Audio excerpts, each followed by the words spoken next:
어느새 올해 상반기가 끝나가고 하반기를 맞이하는 시기가 됐습니다. 이쯤 되면은 올 초에 했던 계획들 한번 다시 돌아보면서 마음을 다잡아 봐야 되는 시기가 된 건데요. 어떤 일이든 일단 시작하고 행동하는 게 중요하잖아요. 하반기에는 고전 한 권쯤은 읽어보자 하고 계획을 다시 세워보시면 어떨까요? 지금은 인생 책방과 함께합니다. 책방지기 이지혜입니다. 책 인생 책비싸우 책수액 권진영입니다. 안녕하세요. 프로 지식 탐험가이자 비즈니스 입문 기술 쪽으로 글을 쓰고 있는 작가 이시안입니다. 네, 첫 번째 순서 고전 읽기 시간입니다. 제가 고전 한 권 읽어보자 했는데 이 책부터 시작하면 좋을 것 같거든요. 오늘 어떤 책인가요? 이 책은 진짜 한국인이라면 반드시 읽어야 되고요. 또 수험생이라면 또 반드시 읽어야 되는. 그러니까 한국인은 거의 다 아는 게 왜냐하면 수능에 워낙 많이 나온 맞아요. 작가의 작품이거든요. 오늘 소개해드릴 작품은 이광수의 무정입니다.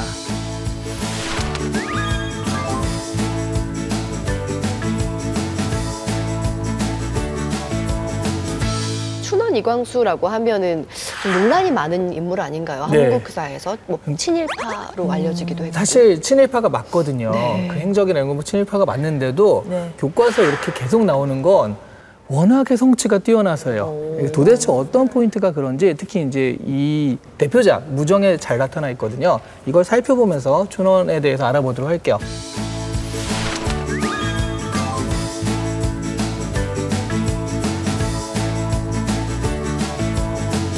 되게 어린 나이에 전염병으로 부모를 잃어요. 근데 이 사람이 워낙에 재능이 뛰어났대요. 그걸 알아보고 송병준이란 친일파가 후원을 해가지고 일본 유학까지 다녀오기도 합니다. 그러다가 1917년에 총독부 기관지 역할을 했던 매일신보에 무정을 연재하게 돼요. 아, 이게 정말 빅히트. 그러니까 당시에 경성부 인구가 25만 명 정도 있었다고 합니다. 근데 글을 읽을 수 있는 사람은요 10% 정도밖에 안 됐어요. 그런데 이게 단행본으로 발행돼가지고 만부가 팔려요. 원래 독립운동 단체에서도 활약을 했고요. 심지어 임시정부 독립신문 발행에도 관여를 합니다. 그러니까 나름 독립운동을 했던 사람이에요. 그런데 이게 너무 힘들었었는지 상하이 그 임시정부 쪽에 있다가 귀국을 하게 됩니다. 그런데 아니, 상하이에서 이렇게 독립운동을 했다는 전력이 있으면 체포당해야 되잖아요. 체포를 안 당해요. 왜요? 그래서 지금 살짝 혹시 스파이가 아니었냐라는 의심을 받는 단초가 이제 그것 때문이에요. 밀정 같은. 그렇죠, 밀정. 일제강점기 생각하면 너무 어둡고 불안하고 힘든 시기잖아요. 근데 이렇게 아무런 희망이 보이지 않는 시대에도 분명히 독립운동 하는 분들은 계셨거든요. 근데 보니까 너무 안타까운 게 이렇게 영향력 있고 그 당시에 지식인이었던 춘원 이광수의 변절은 너무 안타까운 마음이 들어요. 네. 그 작가가 그 친일 행적과 별개로 한국 문학에 큰 영향을 준 건 맞잖아요. 이게 1917년 1월부터 6월까지 6개월 정도 매일신부에 연재가 됐었는데 이 소설을 보려고 이 신문이 샀다 이런 얘기가 많고요. 또 시골에서는 이 신문 하나 사려면 40리를 걸어서 읍내까지 나와서 사야 되거든요. 이것 때문에 매일매일 그렇게 걸어서 왔다 갔다 했다는 사람이 있었다고 합니다. 엄청난 그 인기를 얻었다라고 하는데 줄거리 궁금하시죠? 네. 두 번째 포인트로 줄거리 알려드릴게요.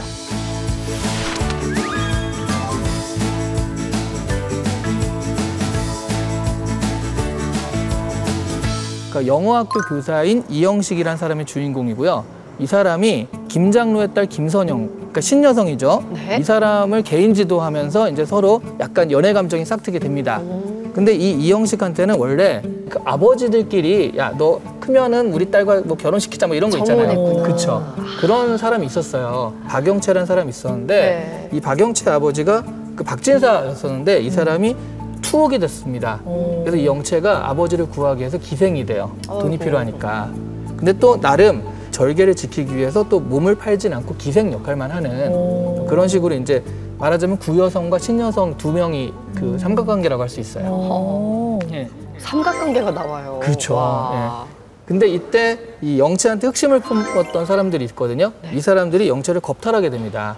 그 영채가 또 여기 충격을 받아서 죽으려고 평양의 기차에 오르게 되는데 김병옥이랑 신여성과 얘기를 하다가 감화가 돼서 나도 공부를 해야겠다 이렇게 결심을 하게 돼요.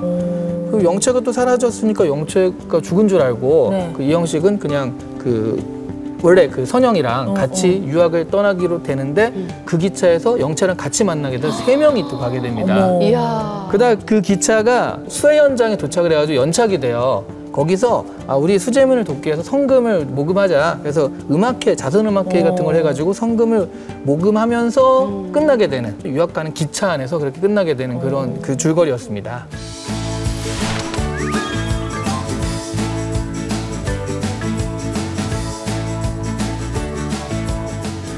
한마디로 이거예요. 한국 근대문학, 현대문학은 무정에서 출발했다. 그 전까지는 신소설이니 뭐니 다 이제 좀 고대에서 약간 바뀐 거고요. 일단 형식 면에서 구어체 문장을 사용해가지고 그냥 자연스럽게 대화하듯이 얘기를 해요. 그 감정 전달도 자유롭고, 당시 사회상이 우리가 생각하기엔 막 다들 독립했을 것 같잖아요. 독립하는 사람도 있겠지만 반대에선 또 연애 뭐 이런 것도 있으니까 그런 부분을 다 보여준 거예요. 이 소설이요, 한국 최초의 삼각관계 소설이에요. 삼각관계가 재미만 있는 게 아니라 의의도 있습니다. 의의가 있다고요? 그럼요. 그러니까 삼각관계는 결국 한 사람이 2명 중에 선택을 해야 되는 상황이잖아요. 네.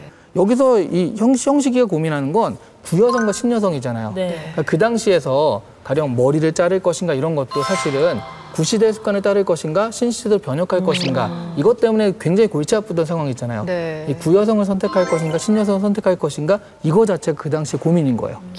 그 생각해보면 옛날에는 정해진 운명에 따라 순응하며 살았는데 네. 선택지가 생겼다는 것도 굉장히 독특한 맞아. 바뀐 네. 세상이었던 거겠네요. 네. 그래서 뭐 작가는 이런 되게 무정한 시대잖아요. 유정한 꿈을 꾸었던 게 아닐까 하는 이 무정을 통해서, 사실 이 사람 유정이라는 작품도 있어가지고 둘 다 이렇게 그 이어붙여서 생각할 수도 있을 것 같습니다. 네. 우리에게 너무 익숙한 작품인데 이렇게 또 고전 읽기를 만나니까 새로운 느낌입니다. 자, 오늘 고전 읽기에서는 춘원 이광수의 무정 만나봤습니다.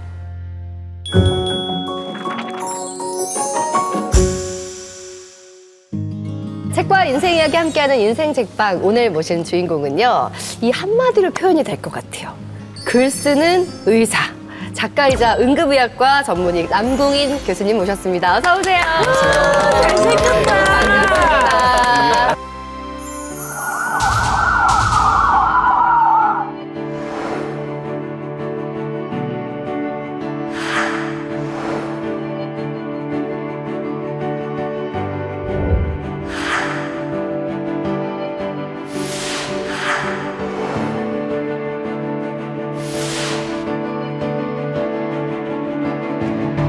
모든 사람들한테 다 마음을 꺼내서 그냥 최선을 다해서 진료를 했구나, 이런 의사가 되고 싶어요.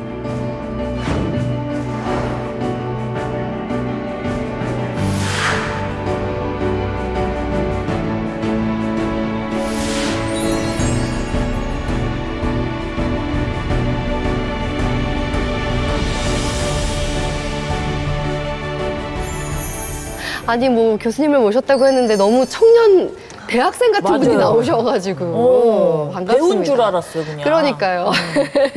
근데 사실 의료 현장이 몇 해 전부터 너무 어려운 상황이죠. 응급실 현장에 대한 뭐 인터뷰 기사도 보니까 너무 고생이 많으시더라고요. 네, 작년에는 정말 많이 힘들었는데 지금은 많은 사람들이 노력하고 의료진도 보강돼서 네. 그럭저럭 살만합니다. 다행이네요. 교수님께서 인생책을 어떤 책을 들고 오셨는지 너무 궁금한데, 왜냐하면 이분이 작가시거든요. 만약은 없다. 응급실에 대한 기록으로 많은 화제가 됐던 책이고요. 그 뒤로도 뭐 지독한 하루라던가 제법 안 온한 날들이라던가 책도 내고 꾸준히 글을 써오고 계시더라고요. 근데 뭐 글 쓸 시간이 있으신가요? 이게 의사랑 작가의 일을 병행하는 게 가능할지 싶어요. 제가 의대생이 되기 전부터 네. 평생의 꿈이 작가였어요. 어머, 진짜요? 그런데 어떻게 하다 보니까 이제 의사가 됐고, 근데 꾸준히 제 글을 써오면서 지금 작가로도 활동을 하고 있는데, 둘 다 좋아하는 일이라서 네. 충실히 해나가려고 하고 있습니다. 부럽네요. 어쩌다 보니까 의사가 됐다고. 어쩌다 점수가 잘 나와야 되는 거예요. 네. 어쩌다 수능 점수가 잘 나와야 되는 겁니다. 네. 그러니까. 근데 이렇게 바쁘셔서 그런지 또 장가를 안 가셨더라고요. 왜 눈이 희번떡해지는 거예요? 아, 맞다. 안심하세요. 전 결혼했어요. 해치지 않아요. 깜빡했어. 해치지 바빠가지고 안 하신 네. 거죠? 네. 뭐, 이런저런 일들. 어떤 스타일 좋아하시는지 한번 얘기해 주세요. 또 많은 여성분들이 보고 계시니까. 저는 귀여운 스타일 좋아합니다. 그랬군요. 예. 약간 아나운서 같은 스타일. 네. 막 살아야겠다. 아이, 너무 완벽한 분이셔가지고 또 네네. 좋은 인연 금방 만나실 것 같은데 오늘은 우리 책 얘기해야 되니까요. 그래 네. 집중하자. 어떤 책을 인생책으로 들고 오셨을지 너무 궁금했거든요. 근데 굉장히 세계적으로 잘 알려진 책을 들고 나오셨습니다. 니코스 카잔차키스의 그리스인 조르바. 어떤 책인지 영상으로 만나보고 올까요? 그리스 크레타 섬으로 가기 위해 배를 기다리던 나는 우연히 만난 조르바를 고용해 갈탄 광산 사업을 시작합니다. 두 사람은 인간다운 삶과 자유에 대해 이야기를 나누며 우정을 쌓게 되는데요. 니코스 카잔차키스를 세계적인 작가 반열에 오르게 한 작품 그리스인 조르바. 조르바의 솔직하고 자유로운 정신세계를 만나봅니다. 굉장히 유명한 책입니다. 정말 많은 분들이 인생책으로 꼽으시는 책이기도 한데 두 분은 어떻게 읽으셨어요? 조르바의 열정과 자유가 좀 부럽기도 하면서 네. 한편으로는 요렇게 막 살아도 되는 거야? 이런 걱정도 들고요. 그렇죠. 네. 저도 뭐 자유롭게 산다고 생각하는데도 또 한편으로 보면 너무 얽매여서 살지 않았나 이런 생각을 다시 한번 하게 되더라고요. 작가님 어떠셨어요? 이게 좀 복잡한데 네. 슈퍼맨 아시죠? 네. 슈퍼맨 이름이 니체랑 관련 있는 거 아세요? 그래요? 그 니체 위버맨 씨가 네네. 그게 맞아, 슈퍼맨이란 뜻이에요. 초인. 네, 그러니까 초인. 슈퍼맨 이름을 지을 때 그걸 참고해서 지은 거예요. 근데 니체가 얘기하는 그 짜라투스트라는 이렇게 말했다 해서 네네네. 그 인간 정신의 3단계.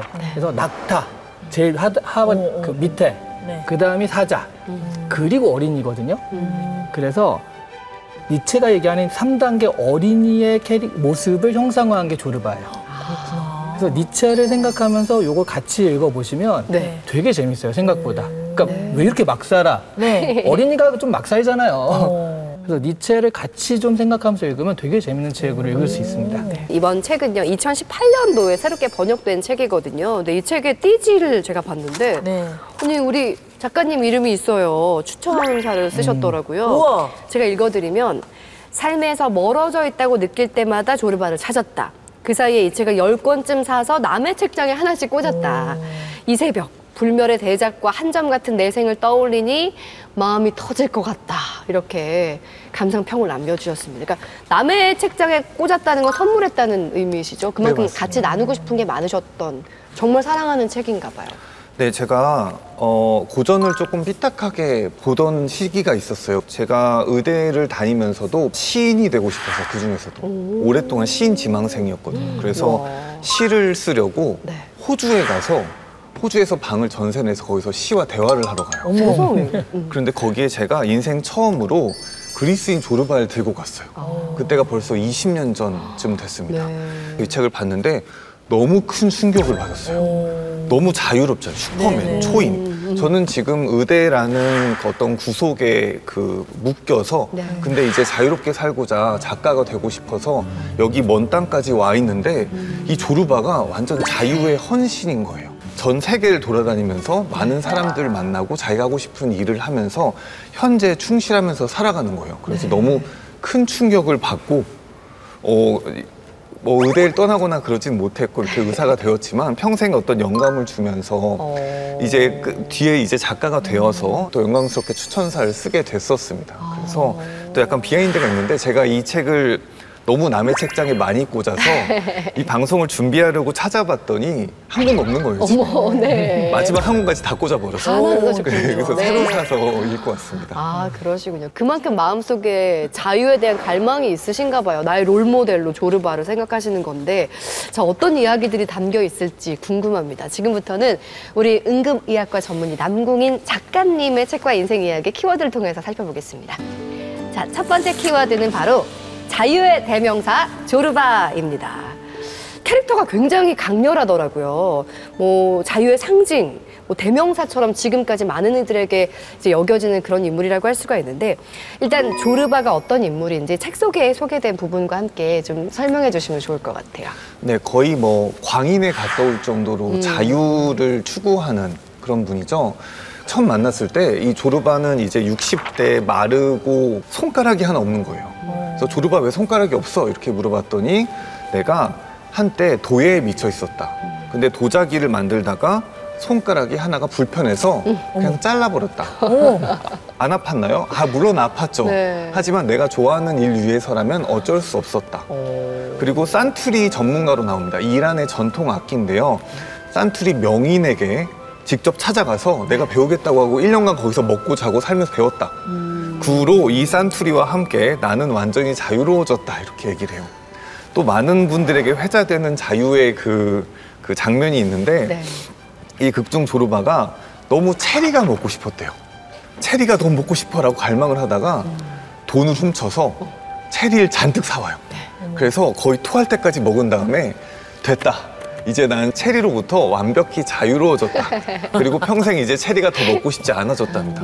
이런 아주 많은 에피소드로 이 그 자유에 대해서 언급하고 있습니다. 이렇게 살아도 되나 싶을 만큼 자유로운 삶을 살고 있는 조르바인데 이렇게 책을 읽다 보면은 아 나랑 비슷해라고 느끼는 부분이 있잖아요. 근데 여기서 말하는 책 속의 화자인 나와 조르바가 굉장히 대비가 되는 인물이거든요. 우리 작가님이 생각했을 때 나는 어느 쪽에 더 가깝다고 느껴지세요? 저는 거의 이 화자죠. 그러니까 이 카잔차키스의 그 생이랑도 비슷한데 네. 평생 이렇게 방랑을 하지만 어쨌든 문학가의 테두리에서 문학을 하면서 살았던 거죠. 소설 내부에서 이성인, 지식인으로서 국가의 미래도 고민하고 사회도 변혁하고 싶어 하지만 현실에 갇혀서 내가 어떻게 자유롭지 못하고 근데 조르바를 보면서 동화되는 그런 역할을 맡거든요. 그래서 영락 없이 저죠. 네. 그리고 이제 고전이란 항상 읽을수록 뭔가 달라지는 건데 처음에 제가 의대생 때 읽었을 때는 조르바밖에 안 보였어요.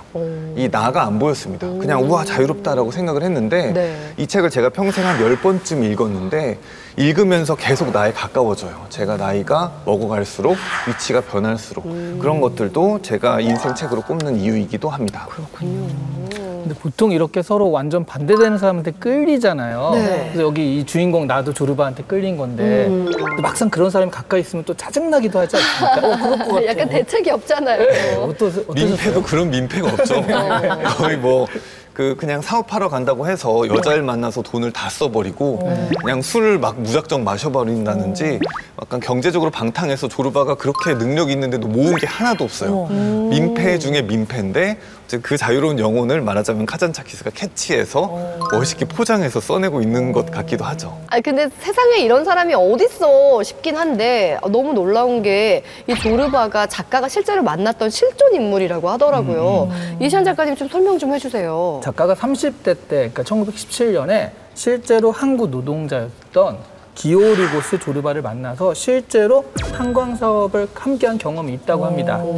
그 후에 25년이 지나서 이 책을 쓴 거거든요. 그래서 작가가 나한테 내 인생에 영향을 끼친 인물이 3명이다. 그 한 명이 호메로스, 네. 그리고 또 한 명이 니체, 그리고 조르바다. 이렇게 얘기할 정도로 큰 어떤 영향, 그 말씀하셨던 나랑 좀 반대되는 인물한테 뭔가 끌리는 듯한 네. 그런 것 때문에 굉장히 인상 깊게 남았다라고 하더라고요. 네, 이 작가가 실제로 그리스인이었고 네. 크레타 출신이었습니다. 그래서 크레타는 이제 터키에 오랫동안 식민 지배를 받았어요. 그래서 그 아버지도 크레타의 자유를 위해 투쟁을 해서 어린 시절 독립 투쟁을 하다가 처형당한 시체를 목격하고 그 카잔차키스가 왜 저렇게 저 사람들은 죽었나요? 그랬더니 아버지가 자유를 위해서 죽었다. 이렇게 이야기를 했다고 합니다. 그래서 많은 사람들이 이 소설은 몰라도 많은 사람들이 기억하는 카잔차키스의 묘비명이 있거든요. 나는 아무것도 바라지 않는다. 나는 아무것도 두려워하지 않는다. 나는 자유다. 이렇게 묘비에 써놓고 있다고 해요. 아주 그 자유를 중시하는 어떤 명언이라고 할 수 있습니다. 소설 속의 나는 정말 조르바와 함께 생활하면서 정신적으로 성숙을 계속 해 나가잖아요. 소설 속에서 인상 깊게 봤던 장면들이 있으면 소개 좀 해주세요. 두 사람은 이제 서로 다르고 사람을 대하는 자세도 다릅니다. 근데 둘 다 뭔가 인간을 사랑하는 방식으로 살아가요. 크레타 섬에서 한 무고한 여성을 죽이려고 할 때 두 사람만 그 여성의 생명을 살리기 위해서 그 앞을 막아섭니다. 그리고 물리적으로 싸우기도 해요. 그리고 이 마을에서 정말 다 손가락질 받는 어떤 옛날에 몸을 팔았던 프랑스에서 불러온 이방인이 그 호텔을 하고 있는데 그 마지막 그 나이 먹은 그 이방인에게도 유일하게 인간으로 보는 사람이에요. 그래서 그 여성이 죽어가는데 네. 많은 마을 사람들이 다 뛰어와서 약탈을 벌이는데도 마지막까지 그 사람을 영혼을 위로하고 임종을 맞춰주고 또 이 조르바는 실제로 약혼까지 합니다. 이 두 사람이 인간을 사랑해가는 과정이 저는 인상 깊었습니다. 네. 나만의 자유를 추구하는 게 아니라 다른 사람과 함께 가는 거기 때문에 더 감동이 있다는 생각이 들거든요. 근데 워낙에 유명하고 많은 사람들이 좋아하는 작품이다 보니까 이게 영화화되기도 했습니다. 기억하시는 분들 계실 텐데 안소니 퀸이 조르바로 나왔던 마지막 장면에 두 사람이 이제 춤을 추는 장면이 나오잖아요. 네, 사실 정말 인상 깊은 장면인데요. 그야말로 쫄딱 망합니다. 온 마을을 동원해서 사업을 벌였는데 네. 큰 통나무를 이제 옮기려다가 통나무가 와장창 폭발해 버립니다. 그런데 그 이제 완전 쫄딱 망해버린 해변에서 둘이 놀랍게도 진정한 자유가 찾아옵니다. 그래서 이제 밤새 거기서 술을 마시고 둘이 막 춤을 추면서 이 화자는 이렇게 얘기해요. 내 심장에 날개가 돋는 것 같았다라고 이야기를 합니다. 그러니까 뭔가를 바라게 되고 뭔가를 두려워하게 되면 자유를 얻을 수가 없죠. 생각해 보니까. 자, 계속해서 두 번째 키워드 살펴보겠습니다. 자, 두 번째 키워드는 삶과 죽음에 대한 통찰입니다.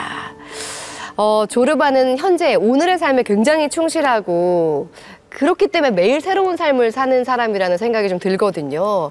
근데 사실 그럴 수가 있나? 우리가 현대인으로서 살아가는 삶을 생각해 보면 매일매일 지금을 누리지 못하고 계속해서 고민하고 살잖아요.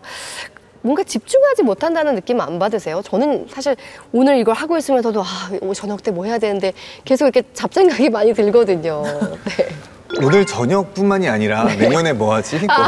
내년에 뭐 먹고 살지? 이 주식 왜 안 오르지? 네. 부터 뭔가 걱정이 많잖아요, 현대인들은. 사실 이 시대의 사람들이라도 걱정이 안 많은 건 아니었을 거예요. 이 그 화자인 나도 사실 미래에 대한 걱정이 상당히 많습니다. 사회주의 실험도 해야 되고 크레타의 독립도 생각해야 되고 자기 이제 글도 써야 되고 이 사업을 하면서 휘곡도 쓰고 있어요. 이렇게 미래에 대한 걱정이 많은데 조르바는 그야말로 까르페 디엠의 헌신 같은 사람이에요. 지금 즐기고 지금 행복하고 지금 무엇인지 존재에 대한 의문을 던지는데 이 철학자 조르바에 대해서 감흥해가는 과정이 이 책이기도 합니다.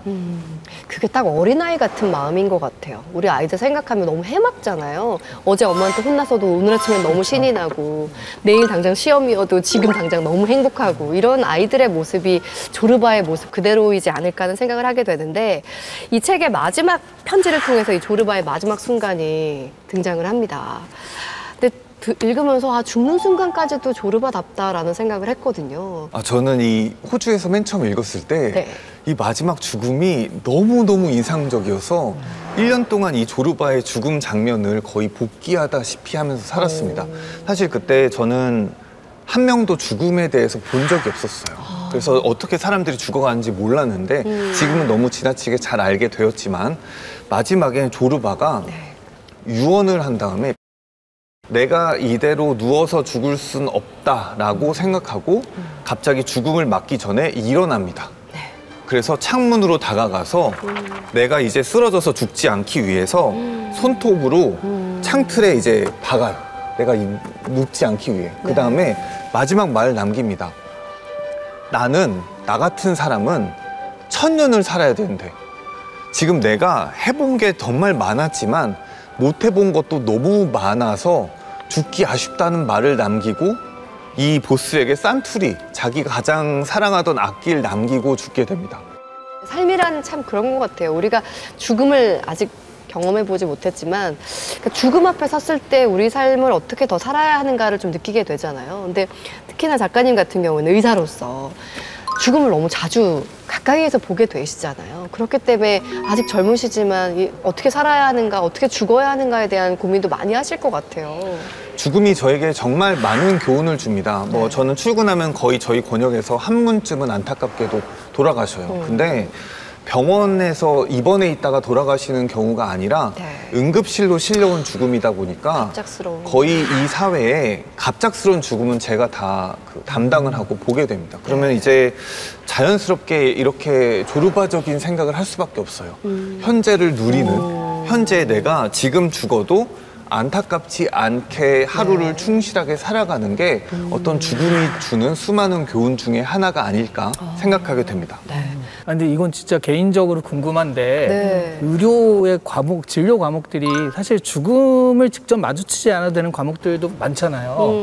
근데 가장 죽음과 맞닥뜨리고 갑작스러운 죽음이니까 보호자랑도 사실은 좀 좋지 않은 관계가 될 수도 있고 정말 어려운 과목을 선택을 하셨는데 왜 하필이면 이걸 하셨는지 문인 지망생이 특히 그러니까요. 약간 안 맞는 것 같아서 이 계기가 굉장히 궁금해요. 네. 제가 실제로 문인 지망생이었고 약간 사실 마음속에 중2병 같은 게 있었어요. 네. 사실 이 세계의 고전들 읽다 보면은 이 고전들은 대체로 다 우울해요. 내가 행복하고 내가 부족한 게 없고 하면은 굳이 이런 고전을 고뇌하면서 쓰지 않아요. 죽음에 대해 끊없이 고민을 합니다. 이 세계의 끝과 나의 죽음에 대해서. 그래서 이 죽음을 탐구하다 보니까 저도 살짝 우울해졌어요. 그리고 저도 죽음이 뭔지 너무 궁금해진 거예요. 네. 그래서 의사도 많은 분야가 있고 말씀하셨듯이 뭔가 이제 그 우리가 죽음을 책임지는 과를 의학에서 바이탈과라고 불러요. 내과, 외과, 네. 뭐 신경외과, 산부인과, 소아과 등 이 사람이 직접 죽어갈 수 있는 이런 과가 메이저과인데 그 중에서도 응급실에 갔더니 정말 다양한 사람들이 사회적으로 아픈 사람들, 지금 가장 이 사회에서 불편한 사람들, 그리고 급작스럽게 죽음을 맞이한 사람들, 이런 사람들을 제가 책임져야 하더라고요. 의학을 배워서 제가 그 가운을 입고 명찰을 걸고 제 이름으로 이 죽음을 책임지는데 그런 것들이 너무 좋았습니다.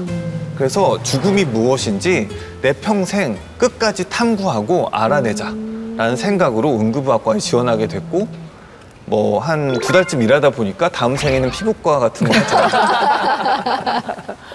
저는 개인적으로 진짜 궁금해서 질문 드리는데 요즘에 의학 드라마 많이 하잖아요. 네. 근데 바쁘셔서 안 보실 수도 있지만 거기 보면 의사로서 저거 진짜 말도 안 된다 이런 장면 있으신지 궁금해요. 그런 장면이 있냐라고 물어보시면 일단은 지금 슬기로울 전공이 생활이잖아요. 네. 딱 틀면은 고윤정 씨가 주인공이잖아요. 네. 바로 말도 안 돼. 말도 안 되는 한 장면에 말도 안 돼. 주인공이라. 아니 저런 분이 어디 계셔? 그리고 이제 의학 드라마에 보면은 네. 다들 씻고 나오세요. 네, 너무 포송포송하시고. 네, 머리도 감고 세수도 하고 기본적으로 고증이 안 된 시간이 거예요. 없죠. 안 씻고 나와야 돼. 네. 말도 아니 안 근데 되는 고윤정 거야. 같은 인물이시잖아요. 맞아. 의사 중에 너무 미남이신데. 미남이시잖아요. 그러니까요. 감사합니다. 근데 정말 너무 전문 지식이 많기 때문에 보다 보면 에이 저건 아닌데 말도 안 되는데 분명히 있을 것 같아요. 분명히 당연히 네. 있죠. 그럼 감정이 사실 잘 안 되지 않아요? 네, 몰입이? 사실 그런 거밖에 안 보여요. 그러니까 제가 뭐 실수하나 네. 이렇게 그 너무 전문가라서 직업병이죠. 오히려 되게 몰입을 방해합니다. 그래서 의학 드라마 잘 못 봐요. 사실. 의사로서의 이야기도 듣다 보니까 굉장히 궁금해지는 게 많거든요. 우리 지정 씨가 준비한 시간 있죠? 우리 교수님이시지만 또 작가님으로도 많이 활동하시고 블로그, SNS에도 글을 많이 올리시잖아요. 그래서 준비했습니다. 짜잔! 네, 응급의학과 전문의 남궁인의 응급실 기록 베스트 3를 준비했습니다. 먼저 3위를 보도록 하겠습니다. 3위는 딸의 목소리에 반응한 할머니의 환자. 어떤 상황이죠? 제목부터 너무 슬프다. 네, 너무 슬픈데요. 저희가 이런 얘기들을 의례적으로 많이 하잖아요. 죽을 때까지 청각이 살아있다. 네, 맞아요. 귀는 열려 있으니까 왕자분한테 이야기를 하세요. 근데 전 사실 그 말 별로 안 좋아했어요. 안 믿었어요. 저는 과학자니까 에이 뭐 죽었는데 귀가 열려 있겠어. 이런 생각으로 살고 있었습니다. 이 의사 생활을 하면서. 그런데 폐혈증으로 한 할머니 환자분이 오셨어요. 그래서 저희가 심폐소생술을 했는데 보통 저희 의료계에서 30분 이상 심폐소생술을 했는데도 반응이 없으면은 저희가 사망 선언을 하게 됩니다. 심정지가 오래되었으니까요. 그리고 심박이 저희가 어떤 약물에도 어떤 처치를 해도 그냥 평행선이었어요. 이제 따님분 2분이 오셨는데 돌아가셨습니다 말씀을 드리고 그러니까 이제 당황하시죠. 되게 그 슬픔이 있어서 그 처치실로 뛰어가서 어머니 사랑해요 막 이렇게 소리를 치는데 그 순간 처치실 간호사 선생님이 갑자기 저한테 뛰어와서 교수님 방금 할머니 심장이 돌아왔습니다. 어머. 이렇게 얘기를 하는 거예요. 소름 돋았어요. 그래서 뛰어가서 봤더니 정말로 심박이 돌아왔는데 맥도 좀 돌아온 거예요. 근데 이미 사실은 의학적으로는 살릴 수 없는 상황이어서 제가 솔직하게 설명을 드렸습니다. 그리고 지금 따님분 말씀을 듣고 심장이 일시적으로 반응한 것 같습니다. 그래도 끝까지 옆에서 지켜주세요 라고 얘기를 했는데 정말 신기하게 따님분이 말 안 하면은 심장이 다시 멎어요. 그러다가 사랑한다고 소리를 치면은 다시 심장이 조금씩 반응을 해가는 거예요. 그렇게 심장이 반응해가면서 임종하신 이런 사례였습니다. 그래서 그 뒤부터는 저는 귀가 열려 있으니까 마지막까지 망자에게 말씀을 드리세요라고 꼭 이야기를 하게 됐습니다. 이게 제 편견까지 바꿔준 환자분이셨어요. 네, 아니 그 얘기 정말 들었거든요. 이렇게 뱃속에 아기가 있을 때 태담하잖아요. 그러니까 아이가 들을까 싶은데 귀라는, 그러니까 청각은 그 감각이 우리가 몸이 만들어지는 가장 빨리 만들어지는 감각이면서 가장 마지막까지 남아있는 감각이라는 얘기 하더라고요. 그래서 저희 아버님 돌아가실 때도 이미 임종하셨는데 어머님이 계속 여보 가서 집 지어놔. 난 큰 집이 좋아. 큰 집 지어놔. 우리가 따라갈 거야. 같이 살자 가서 그 얘기를 하시는데 저렇게 들으셨겠구나 생각하니까 마음이 뭉클하네요. 진짜 너무 뭉클해지네요. 그럼 이것도 이렇게 슬픈데 베스트 2위는 더 슬프면 어떡하지? 예, 베스트 2위입니다. 두구두구두구두구. 사람은 어떤 유언을 남기는가? 네, 이 사례는 교통사고 환자분이셨어요. 네. 그래서 운전을 하시다가 네. 심야에 네. 과속을 하다가 앞에 차를 들이받고 복강내 출혈이 생긴 환자였어요. 아휴. 그래서 배 통증을 아주 심하게 호소하셨는데 네. 그래서 배가 이렇게 막 불러오시는 거예요. 근데 피가 그렇게 순식간에 많이 나면은 사실 사람이 쉽게 죽습니다. 그래서 그분도 약간 죽음을 직감하신 거예요. 막 의료진들이 막 분주하게 뛰고 막 뭐 누구 불러와 막 수혈해 막 하니까. 그래서 저희는 이 사람을 살려야 되니까 분주했어요. CT통에 넣었더니 정말 피가 많이 나오고 있더라고요. 그래서 그 응급수술에 올라가려고 하는데 이 환자분이 그 진짜 손발이 하얘져가지고 얼굴도 하얘져서 진짜 딱 죽을 것 같이 생겼어요. 그런데 문제가 생긴 게 아내랑 그 따님이 있는데 너무 심야에 교통사고가 나서 전화를 해도 안 받는 거예요. 아유. 그 환자분이 저한테 저희 선생님 제가 마지막으로 부탁이 있습니다. 제가 유서를 남길 테니까 그거를 녹음해 주시죠. 그래서 제가 그 핸드폰을 열어서 녹음 기능을 켜서 이렇게 대드렸어요. 그럼 이제 그 사람이 마지막으로 사랑했던 사람에게 유언을 남기는데 그거를 그 현장에서 다 저도 같이 듣고 있어야 되잖아요. 네. 뭐 나 죽어도 이제 내가 가서 집 다 지어 놓을게. 큰 집 지어 놓을 테니까 걱정 말고 와. 그리고 내 딸이어서 정말 미안하고 아빠가 못 해준 게 많았지.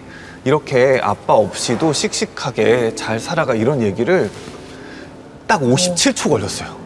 57초 동안 사랑의 메시지를 남기는데 대체로 그 메시지들이 미안해, 고마워, 사랑해, 잘 지내 네 개에서 거의 끝나요. 이 정돈되지 않은 것들이 너무 이게 듣고 이게 너무 견딜 수가 없는 거예요. 슬픈 거예요. 그런데 이제 이게 수술이 잘 되면은 이거는 약간의 흑역사가 되고 또 돌아가시면은 정말 이거는 이제 우리 아버지가 마지막으로 남긴 유언 파일이 되겠죠. 그래서 제발 이게 흑역사가 되기를 우리가 다 기도를 했는데 다행히 살아나셨어요. 정말요? 네. 다행이다. 그래서 네. 한때에 그 사랑 고백으로 남았습니다. 다행히. 그래서 저희끼리 정말 다 그 유서 듣고 기도했던 그런 사연이었습니다. 아유, 진짜 9.11 테러 터졌을 때 많은 사람들이 이제 죽음을 직감하고 가족들한테 메시지를 남기는데 거기에 남은 이야기들이 다 이거라고 하잖아요. 미안해, 사랑해. 네, 고마워, 우리가 잘 지내. 살면서 참 변명할 일도 많고 억울할 일도 많지만 결국 남는 거는 그 사랑하는 마음뿐이라는 걸 참 생각하게 되네요. 너무 다행입니다. 저 눈물 날 뻔했잖아요. 마지막에 진짜 지금 안타까운 상황일까 봐. 2위도 이렇게 슬픈데 2위를 어떻게 봐야 되는 거야? 1위입니다. 두구두구두구두구두구. 조르바를 닮았던 남자 환자? 어떤 사연이죠? 네. 자유인이었나? 네, 조르바 닮아서 1위인데요. 네. 만성 호흡기 질환에다가 폐암이 겹쳐가지고 아이고. 치료가 어려운 분이셨는데 이 폐는 그냥 담배 너무 많이 피고 해서 술도 너무 많이 마시고 해서 건강은 자기가 스스로 해쳤는데 네. 적당히 이제 살 정도만 되면은 병원을 항상 탈출하거나 치료를 안 받고 도망가세요. 어떡하지? 그다음에 본인이 이제 그 산소 포화도 기계도 들고 다니세요. 그래서 내가 이제 산소 포화도가 얼마에서 왔어? 그래서 저희가 채워드리려고 하면은 내 거 있으니까 여기다 연결해. 이런 식으로. 그래서 저희 쪽에 블랙리스트였습니다. 아이고야. 네, 맨날 치료 안 하고 가시니까 네. 저희 입장에서는 좋을 리가 없죠. 그렇죠. 그런데 조르바 환자분이 그날도 오셨는데 제가 왠지 오늘은 한번 시간을 내서 이야기를 들어드려야지라고 생각을 했어요. 그냥 괜히 개인적인 질문을 했어요. 어디 출신이신가요? 그랬더니 저 경상도 어디라고 하시는 거예요. 네. 그러면은 대학교는 혹시 어디 나오셨나요? 그랬더니 그 대학이 그 본인의 평생 자랑이었던 거예요. 그래서 아, 그 대학, 되게 좋은 데죠. 그때 공부를 잘하셨겠네요. 뭐 이렇게 얘기를 했더니 그때부터 대화가 터진 거예요. 자기 인생 얘기, 조르바처럼 인생 얘기를 저한테 털어놓으시더니 네. 그날 치료를 아주 잘 받고 그때부터 응급실에 오시면은 저를 찾는 거예요. 남궁인 교수 있냐고. 위로가 되셨나요? 네, 위로가 되신 거예요. 네. 저를 찾아서 그러더니 급기야는 저희 병원이 강남이랑 먼데 강남에서 술을 드시고 전화를 해서 저를 찾기 시작하셨어요. 남궁인 교수 있냐고. 아, 너무 좋은 선생님이시다. 좋은 선생님이시다. 그랬는데 근데 폐암이니까 얼마 이제 인생이 안 남으신 거예요, 사실은. 네. 그래서 제가 어느 하루 출근했는데 왠지 이분이 좀 걱정돼서 왠지 뭐가 꿈에 좀 불길한 날 있죠. 그래서 출근해서 앉았는데 어제 또 그 조르바 네. 전화 오셨어요. 근데 그 밤에 그 죽기 전에 전화를 하신 거예요. 차트를 열어봤더니 그 사이에 돌아가신 거예요. 임종하신 거예요. 그래서 어떡해. 저에게 마지막 인사를 남기려고 전화를 하셨는데 제가 어떡해. 오프여서 못 받은 거 있죠. 그래서 아유. 네, 저랑 이렇게 뭐 교감을 나눈 조르바처럼 살다 가신 이분이 마지막으로 좀 기억에 남습니다. 아, 그러니까 그분은 정말 교수님이 마지막에 생각날 만큼 너무 고마우셨나 봐요. 네. 와, 이 얘기를 들으니까 우리가 응급실에 지금 앉아있는 것 같아요. 눈물. 그냥 하나하나 다 뭉클한 응급의학과 전문 남궁이 응급지기로 베스트 3였습니다. 네, 아유, 잘 봤습니다. 너무 뭉클하고 생각할 일이 많은 이야기였는데, 문득 궁금하네요. 응급실에 계시면 울 일이 많으시잖아요. 네. 눈물 참으세요? 어떻게 우세요? 제가 심폐소생술하고 환자를 살리고 있으면은 다른 보호자들은 이 사람이 내가 사랑하는 사람이 살아날 가능성이 있다라고 생각을 해요. 그렇죠. 그러다가 제가 몇 분 뭐 조르바님 사망하셨습니다 이렇게 얘기하면 그 순간 무릎을 꿇고 전부 다 제 앞에서 울기 시작합니다. 그러면은 이거는 안 울 수 있는 방법이 아예 없어요. 무조건 울 수밖에 없어요. 그쵸. 감정이 조절이 안 돼요. 네. 그래서 처음에는 사망 선언 한 다음에 울먹거리고 이렇게 사망하셨습니다 이렇게 한 다음에 당직실로 뛰어가서 혼자 엉엉 울고 왔어요. 그다음에 이제 그거를 2년 이상 했어요. 그래서 지금은 사실 이제 담당 베테랑이고 여기서 같이 울면 안 되니까 울지 않는 건 간신히 할 수 있는데 네. 처음엔 정말 도저히 안 울 수가 없어서 그렇게 항상 울다 왔었습니다. 그렇군요. 근데 저는 사실 뭐 프로페셔널이니까 울지 말아야 돼 생각하시겠지만 이렇게 같이 울어주는 의사가 있다는 게 맞아. 환자들에겐 굉장히 위로가 될 것 같아요. 왜냐하면 가끔 의사 선생님 마음은 안 그러시겠지만 굉장히 좀 차갑고 냉정하게 느껴질 때가 좀 있거든요. 그러니까 난 지금 너무 절망적인데 저분은 왜 이렇게 딱딱하게 말씀하시는 맞아, 거야 맞아. 섭섭할 때도 있는데 이렇게 따뜻한 마음으로 같이 울어주는 의사가 있어서 참 고맙다라는 생각도 했습니다. 자, 계속해서 마지막 키워드 보겠습니다. 아, 마지막 키워드는 바로 글 쓰는 의사입니다. 글을 쓰인 조르바를 보면요. 조르바가 산토리라는 악기를 굉장히 아끼거든요. 그러니까 자기가 뭔가 몰입할 부분, 행복이나 자유를 얻게 하는 도구가 아니었을까 싶거든요. 근데 그런 의미에서 글 쓴다는 거는 우리 선생님께 그런 의미지 않을까요? 사람들이 내 글을 보고 약간 마음을 반응하게 하는 게 제 그냥 평생의 목표였어요. 어떻게 보면은 조르바의 산투리랑 비슷한 거죠. 근데 그리스인 조르바를 보고 이 조르바에 대한 그런 자유라든지 그런 것도 느꼈지만 우와, 진짜 문학이란 너무 위대하구나. 문학이 이렇게 멋지다니를 그때 너무 가슴 깊게 깨달은 것 같아요. 그리스인 조르바스가 1880년생 훗날 대문호가 될 니코스 카잔차키스를 만나서 크레타 섬에서 1년을 같이 6개월쯤 됐을 거예요. 그 이후에 이제 카잔차키스가 23년 후에 이 조르바를 그리면서 그리스인 조르바를 썼고, 그러니까 이 조르바스의 인생은 사실 그냥 평범한 농부, 평범한 노동자일 수 있었어요. 근데 조르를 만나서 불면의 대작으로 다시 태어나서 네. 현재 지금 2007년에 호주에 와 있는 한국인 남궁인에게 이런 감정을 느끼게 하는구나. 이 둘의 우주의 정말 위대한 사건과 이 지금 변방에서 글 쓰고자 하는 나를 생각하니까 막 가슴이 두근거리고 막 나도 위대한 문학을 쓰고 싶고 이런 것들을 떠올리게 하는 의미였습니다. 그렇군요. 그만큼 우리 작가님의 글을 통해서 많은 사람들이 또 가슴 뛰는 경험들을 하실 것 같아요. 시를 좋아하는 문학소년에서 글 쓰는 의사가 이제 되신 건데, 그래서 이런 질문이 의미가 있을까 싶긴 한데, 의사와 작가 중에 솔직히 나랑 어떤 게 더 잘 맞으시는 것 같으세요? 옛날에는 이제 작가 막 됐을 때는 작가요 이랬는데 지금은 이제 의사 일이 너무 잘 맞는 것 같아요. 이게 제가 평생 배운 지식으로 사람을 계속 출근하면 계속 도와주거든요, 제가. 네. 근데 그런 것들이 삶의 의미도 주고 마음도 조금 넉넉하게 해주고 목표도 줍니다. 그래서 의료 일이 좀 더 맞는 것 같긴 하고 근데 의사나 작가나 둘 다 사람을 사랑하는 일이에요. 이 상대방을 고려하고 상대방을 생각하고 이 치료에 어떻게 느낄지 이 글을 읽은 사람들이 어떻게 느낄지를 끝없이 사람을 고민해야 하는 일인데 둘 다 어쨌든 이 사람을 생각하는 일이라는 데서 저와 일맥상통하고 또 맞는 일 같습니다. 의사 작가를 나누지 말고 얘기를 들어보니까 의사는 몸의 병을 힐링하는 사람이잖아요. 작가는 또 마음의 병, 영혼을 힐링하는 사람이라 그냥 힐러라고 하면 될 것 같아요. 그냥 힐러. 멋지다. 네. 여기 저희도 좀 치료해주고 그러세요. 치료가 많이 필요하거든요.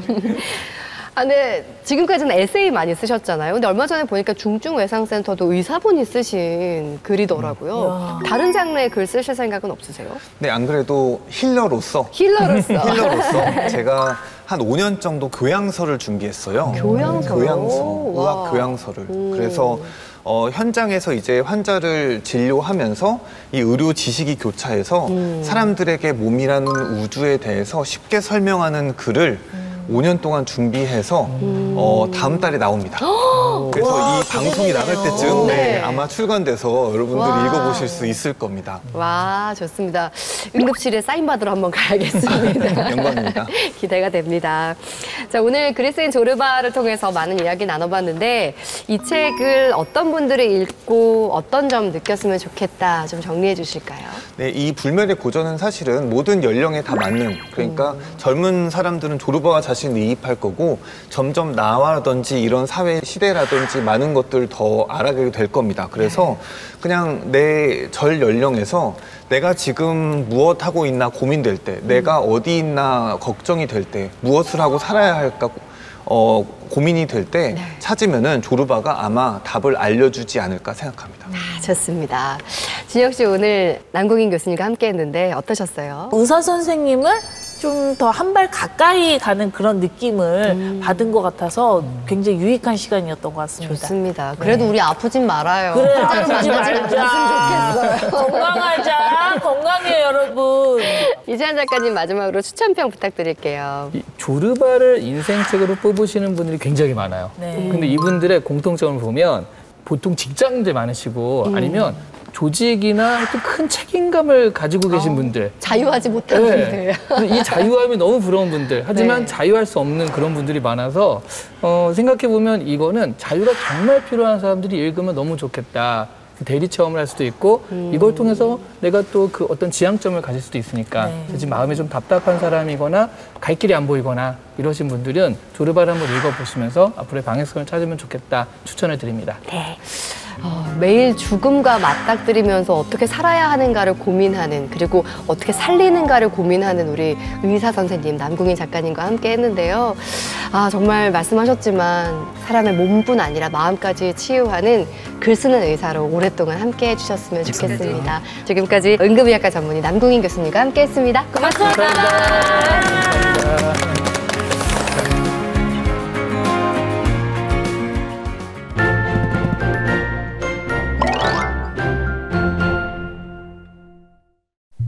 멋을 낸다는 건 생각보다 더 많은 걸 말해주죠. 지금의 기분, 나를 바라보는 시선, 그리고 내가 나를 대하는 태도까지. 오늘 소개할 책들은 단순한 스타일 가이드를 넘어 유행에 휩쓸리기보다 진짜 나를 발견하고 싶은 분들에게 권유하고 싶은 이야기입니다. 전문가의 서평과 국회도서관과 함께하는 화제의 도서도 준비되어 있으니 기대해 주시고요. 옷장 속 고민 이제 그만! 읽기만 해도 스타일이 살아나는 책들을 만나러 가볼까요? 한 벌의 옷이 사람을 바꾸기도 하고 시대를 말하기도 합니다. 그렇다면 우리가 매일 입는 옷 속에는 얼마나 많은 이야기가 숨어 있을까요? 지식인의 옷장은 우리가 입는 옷이 어디에서 시작됐는지, 무슨 의미를 지니며 지금 우리의 삶에 어떤 영향을 주고 있는지를 짚어가는 책인데요. 던데 스커트, 주름 치마, 게더 스커트, 월남 치마 모두 같은 구조를 가진 스커트지만 전혀 다른 인상을 주는 이유는 무엇일까요? 그 차이는 바로 말의 이미지 때문인데요. 오스트리아의 전통, 전쟁의 기억, 한글식 표현이 담긴 이름 속에서 우리는 옷이 단순한 기능을 넘어 기억과 맥락을 잇는 행위라는 걸 깨닫게 되죠. 또한 옷이 강조하는 신체 부위는 시대마다 달라졌습니다. 1920년대 다리, 1930년대 등, 1950년대 가슴, 2000년대 골반으로 이어졌죠. 이는 사회가 요구하는 여성성과 미의 기준이 어떻게 이동해 왔는지를 말해줍니다. 이번엔 스타일에 대해 이야기해볼까요? 스티브 잡스의 검은 터틀넥과 청바지는 유행이 아닌 정체성이 되었죠. 스타일을 만드는 데 필요한 건 비싼 옷이 아니라 보편의 지식이라고 메시지를 건넵니다. 로코코 시대의 뷰티 스폿, 안젤리나 졸리의 실크 빈티지 드레스, 빨간 구두가 가진 상징성까지. 옷과 구두, 색과 길이, 점 하나에도 수많은 이야기가 담겨 있다는 사실을 알려주는데요. 매일 거울 앞에서 만나는 옷이라는 존재가 얼마나 흥미롭고 깊이 있는 세계인지 지식인의 옷장을 통해 새롭게 보이게 될 것입니다. 가난한 시골 소녀가 어떻게 세계를 움직이는 패션 아이콘이 되었을까요? 명품의 대명사 코코 샤넬의 이야기입니다. 코코 샤넬 세계의 아이콘은 수녀원에서 성장한 가브리엘 샤넬이 어떻게 시대를 이끈 창립자가 되었는지를 섬세하게 따라가는 평전입니다. 변두리 시골 무대에서 노래하고 춤추던 샤넬은 이내 자신의 한계를 깨닫고 옷을 통해 세상과 소통하기 시작하는데요. 남성복에서 영감을 얻은 그녀의 디자인은 당시 여성들에게 해방감을 선사했고 1920년대 신여성의 등장을 이끌며 폭발적인 지지를 얻게 되었죠. 세계 최초의 모던 향수, 여성들에게 움직임의 자유를 준 플랫슈즈, 지금도 아이코닉한 리틀 블랙 드레스까지 샤넬은 단순히 옷을 만든 디자이너가 아니라 여성의 태도와 존재 방식을 다시 쓴 인물로 평가받고 있습니다. 이 책은 코코 샤넬의 빛나는 성공뿐 아니라 그녀의 논쟁적인 인생 후반부도 외면하지 않고 있는데요. 제2차 세계대전 당시 샤넬이 나치 장교를 연인으로 두고 첩보 활동까지 연루된 사실, 전쟁 후 프랑스를 떠나 스위스에서의 운둔 생활, 그리고 패션계에 복귀해 브랜드를 재건한 과정까지 화려함 뒤에 숨겨진 이중적인 면모, 그 또한 코코 샤넬의 진짜 얼굴이겠죠. 트위드 재킷, 체인백, 코르셋 없는 드레스 등 이 모두는 그녀가 만들어낸 시대의 상징입니다. 패션은 변하지만 스타일은 남는다라며 그녀는 옷을 만들었고 우리는 자유를 입게 되었죠. 지금 이 순간에도 우리에게 나다울 수 있는 용기를 건네주는 코코 샤넬 세기의 아이콘이었습니다. 소 한 마리가 도로에 나가 자동차와 부딪혔습니다. 그 소의 주인은 배상해야 할까요? 아니면 운전자가 운이 나빴던 걸까요? 법은 어떻게 생각하는가는 바로 이런 현실적이고 일상적인 질문에서 출발합니다. 법을 도덕의 기준이 아니라 경제학의 언어로 해석하는 독특한 시도를 보여주는데요. 저자는 법의 역할을 누가 옳은가 보다는 가장 낭비가 적은 선택은 무엇인가에 둡니다. 크리켓공이 날아들어 상처를 입은 이웃 주민에게 경기장 측이 무조건 책임지지 않는 이유도 여기에 있습니다. 이미 충분한 높이의 담장을 설치했다면 더 높이는 건 지나친 비용이라는 판단 때문인데요. 이처럼 법은 매 순간 그럴 만한가를 계산하고 때로는 우리가 기대하는 정의보다 더 냉정한 선택을 하죠. 서평자인 김정현 이화여자대학교 법학전문대학원 교수는 법학 연구자이자 교육자로서 두 가지 생각을 피하기 어려웠다.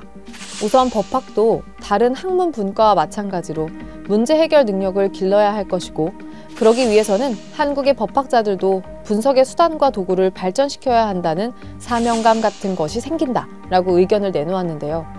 이 책은 우리가 일상에서 마주치는 수많은 갈등과 선택, 그리고 그 뒤에 있는 법적 판단의 뿌리를 사고의 도구함처럼 보여줍니다. 판결문 뒤에 숨겨진 계산기, 그 안의 논리를 보다 쉽게 이해하도록 도와주는 책, 법은 어떻게 생각하는가였습니다.